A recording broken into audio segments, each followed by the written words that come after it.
Ya, oke, selamat berjumpa kembali dengan kami. Jadi Rastamade, kita berbagi hari ini satu program yang luar biasa di SMK Negeri 1 Sawan. Jadi salam kita adalah apa kabar? Luar biasa. Ya, hari ini kita bertemu dengan Pak Komang Suwarmo, Pak Nyoman? Pak Komang. Pak Komang Suwarmo. Ini satu orang yang membidangi di Head of Yes Brand ya. Jadi Yes Brand, tapi khusus di Yes Laundry. Jadi beliaunya adalah kepala Yes Laundry, itulah kalau kita mau sebutnya sebagai Head of Yes Laundry. Nah, gimana kiprah beliau di era pandemi saat ini sehingga nanti bisa memberikan value profit kepada siswa yang kurang mampu dan sebagainya.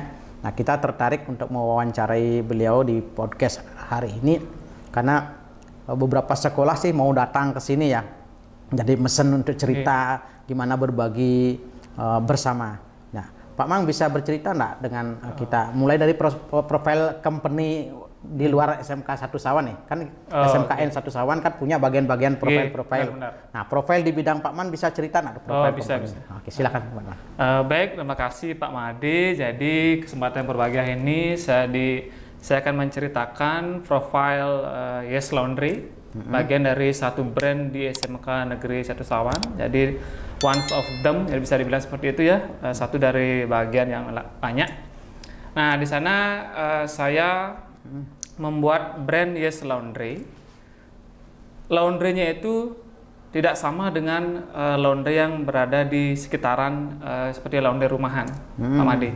Jadi untuk ada different sesuatu yang nanti kita next cerita ya. Iya, pasti ada itu. Kita cerita profilnya dulu lah, profil dari OBC-nya kan, kalau di sini ada Executive Officers Business Center. Memang khusus di Business Center kan ini bagiannya.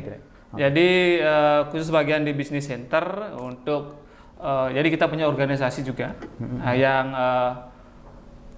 di atas saya sebagai Head of Yes Laundry. Di sana ada namanya OFBC, Office Business Center. Ada Officer Business Center. Ya, Officer Business Center. Kepala resource-nya kan? Iya. Jadi di sana ORBC. Ada OFBC, Office Business Center. Di sana yang mengelola keuangan. Jadi uang masuk dan keluar di Yes Laundry itu satu jalur dengan yes yang lain. Dengan yes yang lain. Jadi dikelola oleh OFBC namanya, Officer Business Center, yaitu dikelola oleh Mas Galih. Kebetulan yang namanya Mas Galih. Lalu ada ORBC, Office Resourcing Business Center. Nah, itu dikelola oleh Ibu Eka, atasan saya, bisa dibilang seperti itu, Pak. Ya, semacam manajernya atau general manajernya ya. Bisa dibilang kalau saya di sana headnya, dia general manajernya gitu. Di sana ada juga OCSR, itu oleh Bu Surastini, itu bagian social responsibility. Nah, jadi di sana ada officer corporate social responsibility, semacam CSR-nya perusahaan. Ya, seperti itu bisa dibilang. Jadi ibunya lah yang nanti bisa menunjukkan eksistensi saya Yes Laundry-nya di luaran gitu. Jadi Ibu Surastini yang menghandle. Semacam marketing juga marketing kan? Ya, bisa bilang marketing. Pemasaran lah macam itu. Pemasaran. Jadi ada juga namanya ODBC, yaitu development sistemnya. Jadi Officer Development Business Center. Jadi di sana ada proses pengembangan usaha atau bisnisnya itu ada juga di atas saya. Itu Ibu Indra. Oke, berarti ini sudah kayak kelolanya kayak betul-betul corporate yang kalau kita bicara sudah lengkap sekali nih, Pak. Corporate kayak di industri benar ya? Iya, benar-benar. Bahkan saya pernah berkecimpung di laundry, ya di industri laundry sebelumnya, tidak se-corporate gini untuk sistem managingnya. Jadi ini sangat lengkap sekali, bahkan di hotel pun tidak selengkap ini. Jadi hanya sebatas ada head laundry seperti saya, atasannya kita langsung report ke eksekutif. Ini langsung lebih banyak jadinya. Oke, ada kalau di sini kan misalkan ada Executive Officer Business Center-nya. Ya kalau tadi profil company-nya ya, di bawah Executive Officer Business Center itu ada memang officer untuk finance business center ada finance yang mengelola seluruh business center yang ada di SMK Negeri 1 Zawang. Salah satunya Yes Laundry. Kemudian ada officer officer resourcing business center. Yaitu Yes Brand. Yes Brand. Yes Brand yang dikelola oleh Ibu Eka ya. Ibu Eka. Sebagai ini, kemudian di bawahnya ada beberapa head dari setiap brand yang ada. Satu di antaranya ya Head of Yes Laundry. Yes Laundry yang saya kelola sekarang. Kemudian ada yang memang khusus untuk officer corporate ada social responsibility. Jadi itu semacam CSR. Marketing lah gitu bisa bahasa gaulnya. Dan ada yang bagian development, pengembangan dan pengujian produk gitu ya. Komplit sekali kalau itu. Nah, sekarang dari profil company khusus ke Yes Laundry Pak Mang. Jadi Yes Laundry gimana sih tata kelola, kita berbicara langsung dari bentuk kita. Tata kelola Yes Laundry yang Pak Mang ginikan, yang ada di Yes Brand itu ya. Yes Brand itu satu diantaranya adalah Yes Laundry, di mana Pak Mang adalah sebagai kepala unit atau kepala departemen lah ya, kalau kita bicara di situ. Ini gimana teknisnya? Baik Pak Made. Jadi untuk teknisnya itu kami sudah rancang sebelum kita opening. Nah, jadi untuk teknis, saya bicara teknis kerja dulu Pak ya. Untuk teknis kerja kita menggunakan shift dan juga yang mengerjakan itu dari kelas industri milik sekolah ini. Nah, jadi kita mempunyai kelas industri. Nah, untuk teknis secara keseluruhan, tujuan utamanya kami adalah men-interpret student sebenarnya Pak. Jadi kami sengaja observasi dulu, jadi observasi sekitar bagaimana laundry di sekitar gitu. Jadi kita ngambil setelah bagaimana untuk membuat laundry yang berbeda dari biasanya. Nah, jadi kita sistemnya sistem industri Pak. Nah, jadi untuk chemical kita memakai Ecolab. Tinggi berarti. Sudah level hotel gitu. Level hotel, bahkan sudah nggak merusak lingkungan. Bahkan Ecolab itu bisa untuk kalau kita drainnya dia langsung ke tanah, subur tanamannya gitu, tidak mencemari lingkungan. Nah, setelah itu ini dari sisi bahan ya. Dari sisi bahan. Dari quality bahannya. Terus untuk benefit dari observasi itu tidak hanya memikirkan keuntungan saja Pak. Jadi kita memikirkan interpret student. Edukasi untuk student. Memang untuk business center yang ada di sekolah memang tujuan utamanya kan edukasi. Edukasi untuk student. Jadi kami untuk laundry listnya kita patokan 2.500 Pak. Apanya itu? Untuk harga cuci dan juga setrika langsung jadi, entah itu langsung ekspres. 2.500 mau ekspres mau apa? Ini per piece apa? Per kilo. Per kilo. Jadi karena kita sama dengan misi sekolah, yaitu biar bisa ada values-nya di sana untuk masyarakat sekitar. Jadi bisa membantu di masa era pandemi ini, apalagi musim hujan Pak, dan juga pandemi ya, orang itu susah cari duit gitu Pak ya. Jadi kita mengambil takaran 2.500.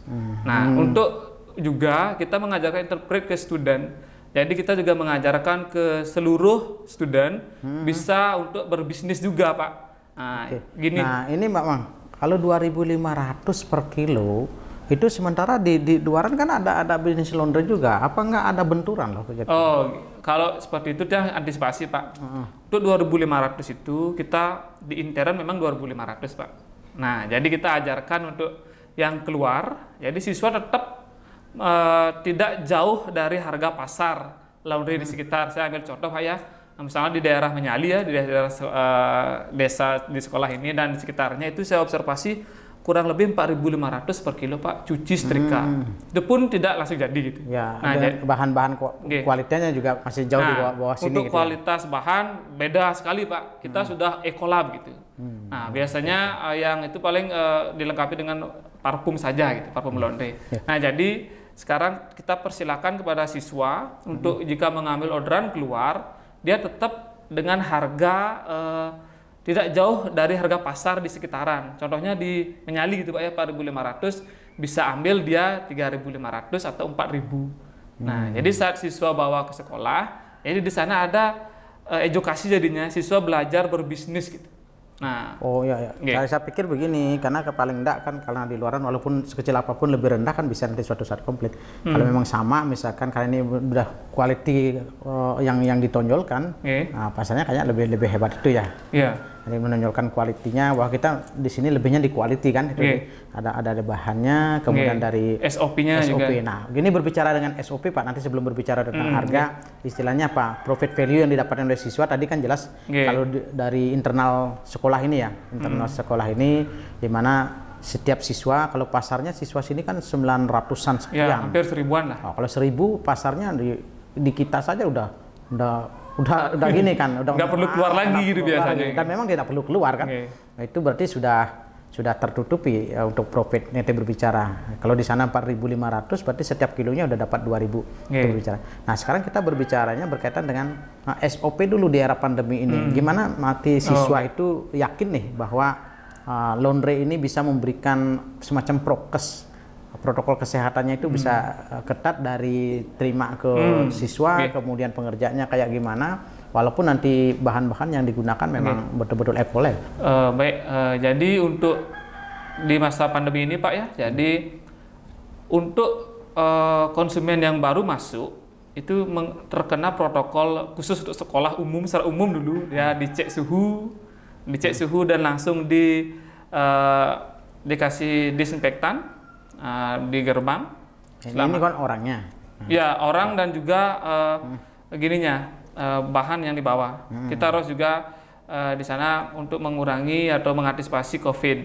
Nah, setelah dicek suhu orangnya dan juga dibersihkan menggunakan disinfektan untuk bahannya atau laundryannya, baru dia dijemput oleh staf kami menuju ke laundry. Sampai di depan laundry ada juga pengecekan khusus yang dilakukan oleh staf laundry Pak. Yang tadi kan itu sekolah umum dia. Karena kan pasti kalau ke laundry sekolah kan melalui pronovis depan. Jadi ada protokol sekolah tetap ada. Kita protokol di laundry ada juga. Oh, kan di Yes Laundry punya protokol tambahan penguatan. Berarti ini sudah semacam security tingkat 2 lah. Tingkat 2. Nah, jadi biar safety-nya lebih bagus itu. Nah, baru datang itu dicek oleh ada namanya sortir. Di sana akan dicek dan juga disemprot lagi Pak. Untuk baru mau masuk ke ruang laundry harus kita semprot dari kresek dan juga bahan semuanya sambil menghitung dan dicek. Setiap pisisnya disemprot dan menggunakan hand glove selalu Pak untuk staf. Hand glove biar safety juga. Nah, setelah dicek di sana sudah dibersihkan sesuai dengan protokol COVID-19, baru barang masuk. Nah, di sana baru ada marker namanya Pak. Nanti akan ditagan ya, sesuai dengan nama pemilik baju. Ditagan di sana sesuai dengan hotel. Jadi semacam maker list itu ya? Ya, maker list. Jadi kita di list di sana sebelum menuju ke pencucian. Untuk SOP lanjutnya, jadi kita menggunakan chemical yang ecolab dan struktur takarannya itu sama dengan yang ada di industri beneran atau di hotel. Nah, jadi di sana ada bus, ada destainer kita pakai yang juga fungsinya untuk menghilangkan karat atau noda atau darah ataupun virus yang ada di baju tersebut saat merendam. Jadi lagi ada safety di sana Pak. Sebelum dicuci. Ini dari bahan kimia yang memang sudah ekolab, kemudian berstandar industri gitu ya. Ini sampai final itu ceritanya nanti siswa yang nganter apa diambil itu? Jadi untuk final, jadi konsumen akan datang lagi Pak untuk mengambil itu. Ini yang ekspres nih, satu hari itu selesai jadi. Dia kan udah make note ya Pak, list. Saya ambilnya jam 11 ya gitu. Dia ngirunya padahal jam 9 gitu. Nah, di musim hujan ini bisa ekspres kayak begitu? Oh, bisa sekali Pak. Jadi saya ambil celah juga untuk ekspres. Sekarang jadi 2 jam langsung jadi dia, langsung kering tanpa sinar matahari. Berarti ada mesin pengering? Ada mesin pengering. Jadi apalagi di musim hujan tidak perlu kita berjemur lagi untuk pakaiannya, langsung jadi gitu. Bahkan cepat jadinya Pak, karena saya di industri di laundry di sekolah lumayan banyak mesinnya gitu. Jadinya kita bisa walaupun berapa kilo datang, kita kalau gasnya atau konsumennya ingin sekarang jadi, harus sekarang jadi. Berarti saat ini masih nampung banyak ya? Masih bisa ya? Oke. Nanti kita bicara lain tentang daya tampung lah. Itu setelah selesai berarti tetap mengikuti protokol kan sampai di tangan ini. Ini sudah semacam dipublish atau disosialisasi SOP ini ke adik-adik kita atau ke nah janganlah dulu kita berbicara masyarakat ya, karena masyarakat itu pada saat nanti kita berbicara tentang profit untuk yang terminal terakhir tentang profit tentu akan ketemu pembicaraan itu. Nah ini untuk ke adik-adik kita dulu SOP yang begitu Pak safety-nya cukup bagus nih satu-satu sampai dengan bahan yang kualitas udah sosialisasinya kayak gimana? Oh jadi untuk sosialisasi kita sudah buatkan video. Nah, video di sana nanti akan diupload juga di YouTube sekolah. Jadi untuk safety-nya itu kita buatkan video yang kita lakukan setiap hari, seperti contohnya menggunakan hand glove, kita harus bersihkan sesuai protokol kesehatan baru masuk. Keluar pun sudah jadi kita pakai disinfektan juga untuk safety juga. Nah, jadi untuk SOP itu kita buatkan video yang jelas, clear, bagaimana dari awal penerimaan sampai akhir packing dan memberi lagi ke konsumen itu di-share ke melalui WA group kelas. WA group kelas. Oke. Ini kan bagus. Ada nanti trust yang akan dibagikan, kepercayaan gimana konsumen kita atau customer kita bisa percaya bahwa betul-betul kesehatan itu terjaga, kemudian penggunaan mesin-mesin yang luar biasa. Saya lihat kalau di SMK 1 Sawan tuh mesin laundry-nya udah luar biasa juga, apalagi alatnya. Oke, nah sekarang kita berbicara berkaitan dengan profit nih. Yang tadi kan Pak Mang bilang 2.500. Nah, kenapa kok bisa sih 2.500 kalau di luaran kok 4.500 itu gimana gini ceritanya? Oh jadi gini Pak. Jadi itu kan sudah di plan, sudah di budgeting oleh kita di tim. Nah, karena untuk segi bahan itu kan ekola Pak ya. Kalau orang dengar, wih pasti harus 7.000 itu per kilo itu. Nah, untuk profitnya, jadi kita sudah karena kita industri ini berada di sekolah Pak ya. Nah, tetap masih dalam perlindungan sekolah. Nah, jadi untuk listrik dan juga air, nah udah didukung oleh sekolah Pak. Oh iya, didukung oleh sekolah. Ini karena praktek kan, praktek edukasi berkaitan dengan penguatan kompetensi siswa dalam hal entrepreneur gitu itu kan. juga Pak. Sehingga hasil yang diperoleh pun itu akan dikembalikan juga untuk proses itu kan itu ya. Sehingga yang 2.500 itu didukung listriknya oleh sekolah, airnya oleh sekolah, bahkan bahan prakteknya juga. Oh pantesan berarti kalau lebih murah, sehingga bisa memberikan profit semacam bantuan lah. Nah ini perlu nanti Pak Mang disosialisasi ke siswa bahwa kalau memang begitu di era pandemi ini per kilo lah, kalau kita bicara per kilo lah, itu sudah dibantu siswa itu kan 2.000 ya per kilo ya. Kalau dari harga di pasar nih 2.000 per kilo ditambah lagi kalau memang kualitinya udah apalagi ekspres itu bisa 6.000 7.000 Pak. Nah kita sudah lumayan itu membantu. Nah ini kalau 2.000 kali sekian siswa kali ini termasuk bantuan. Wih lumayan itu Pak. Lumayan kita itu. Bantuan dari bisa dipetakan ya, bisa dipetakan. Kita tidak punya waktu banyak sih untuk bicara, nanti suatu saat kita. Jadi gini Pak, untuk sistemnya itu kalau kami di Yes Laundry kita kalau berbicara profit langsung dibarengi dengan benefit gitu. Benefitnya kita khususkan dulu ke lingkungan sekitar dan juga student yang kita punya gitu. Jadi dalam Yes Laundry ini, jadi kita membantu siswa di era pandemi Pak. Salah satu contoh yang bekerja. Nah, jadi yang siswa yang bekerja yang diikut di kelas laundry itu bekerja jadinya dia Pak.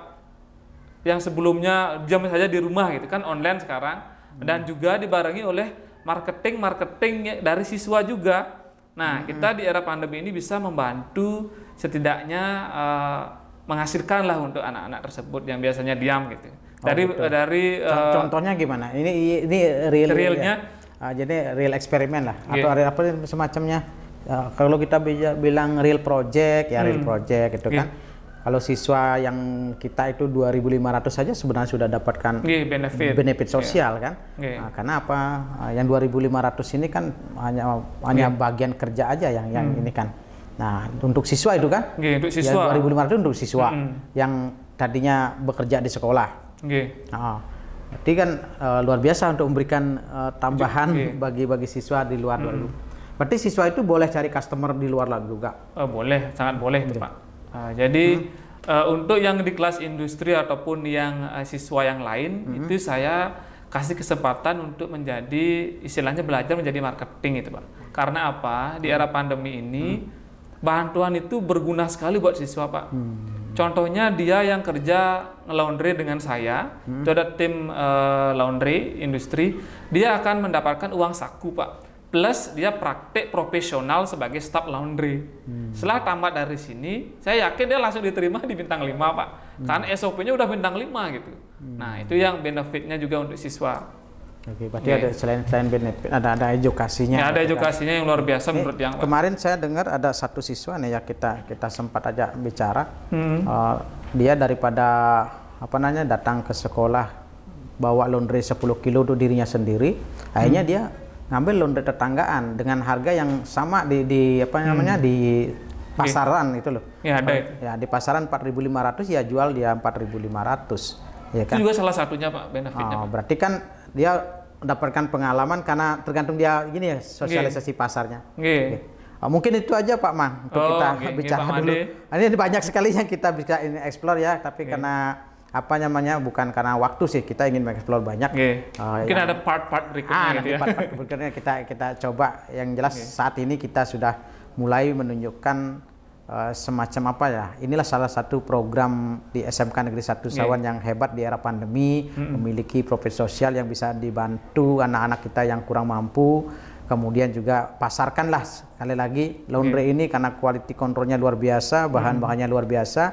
Kemudian di luaran sana bolehlah bersaing berkaitan dengan kualitas, tapi jangan tentang harga silakan disesuaikan. Oke, selamat jumpa Pak Mang. Nanti pada episode berikutnya luar biasa head kita. Terima kasih Pak Made. Ya, terima kasih. Sampai jumpa karena kita yakin bahwa SMK hebat dan luar biasa dengan vokasi kuat menguatkan Indonesia. Apa kabar? Luar biasa. Oke.